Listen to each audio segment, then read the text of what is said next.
I'm going to show you how to make a bait station for rats and mice for under $4 Australian, which is under $3 American. Okay, first thing of course we recommend is trapping by traps first, to get as many as you can first. Once you've given up on that, which I have in my personal back shed, now I'm going to make the stations.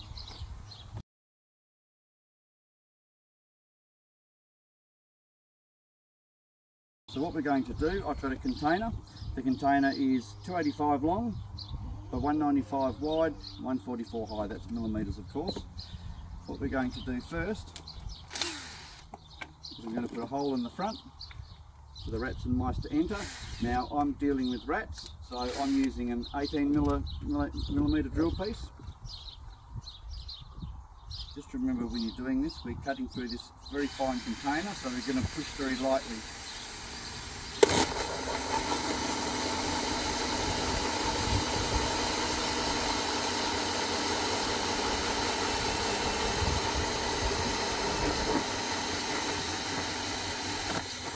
Just for extra support, I held my fingers under the top just to make it a bit more rigid.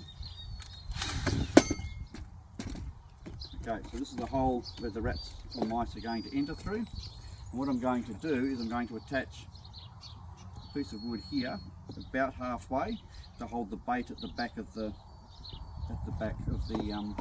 station. Later on, I'll show you some of the reasons why we do this.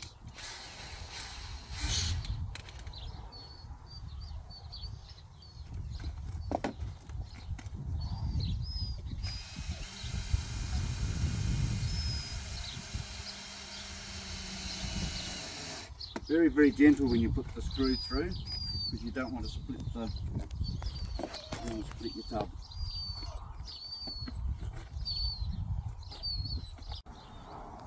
Okay, rats and mice are very funny eaters. One of the most important things with bait stations is that you need more than one. Rats will have a little bit of a bite of something to eat here, a little bit of a bite of something to eat there, and then I'll go over there and have something to eat. So they're not like a cat or a dog where they're going to walk up to a bait station and have a big feed. So what you need to do, and what the most important thing to do, is you need several stations. So here we have, I've prepared 4 stations earlier.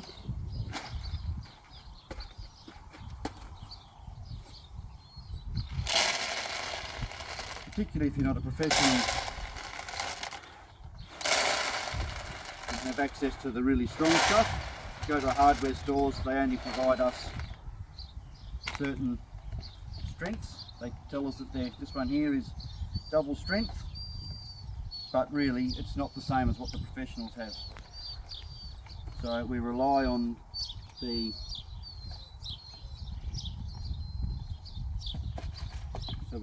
having several feeds for the rats and mice.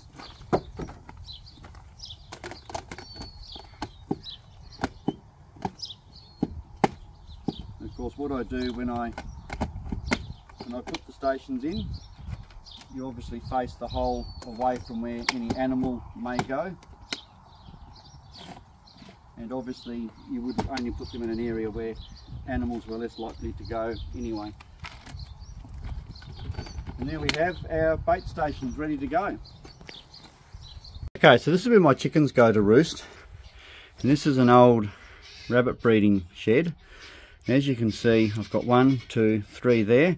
I've put some strong wire in the way so the chickens can't get in there, and then on top of that I've got one just outside here. So I've got 4 in a reasonably close proximity. One that I've had set up for a little while in a chicken pen that's currently not having chickens in it. And as you see, as they come in, they lose a lot of the dirt and that they carry in with them in the first section, and in the second section they leave that clean. So it's really good, it keeps your bait from being contaminated. And although my dogs are not allowed in the shed, as you can see, with the hole facing towards the wall, the dog is unlikely, if it was to get in, to get the bait.